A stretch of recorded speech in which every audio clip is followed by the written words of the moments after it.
ঢাকার মাঝেই লুকানো ইউরোপের ছোঁয়া। ভাবতে পারেন এই জায়গায় একসময় ফরাসিরা রাজত্ব করত।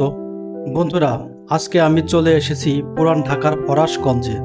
পিছনে যে লাল রঙের বিল্ডিংটি দেখতে পাচ্ছেন, এটি সেই ঐতিহাসিক লালকুঠি। কিন্তু এই দালানটা শুধু একটা বিল্ডিং না, এর সাথে জড়িয়ে আছে শত বছরের গল্প। লালকুঠি তৈরি হয়েছিল ব্রিটিশ আমলে। তখন এই এলাকা ছিল ইউরোপিয়ান ব্যবসায়ীদের কেন্দ্র। বিশেষ করে ফরাসি ব্যবসায়ীরা এখানে বসবাস করত। সেই থেকেই জায়গাটার নাম হয় ফরাশগঞ্জ। একসময় এই নদীপথ দিয়েই চলত বাণিজ্য।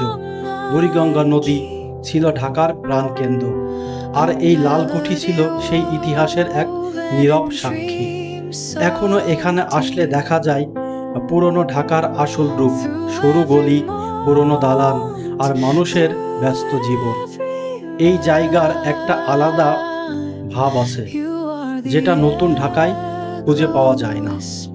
সত্যি বলতে জায়গাটা একসময় অবহেলিত থাকলেও বর্তমানে এর সংস্কার কাজ হচ্ছে।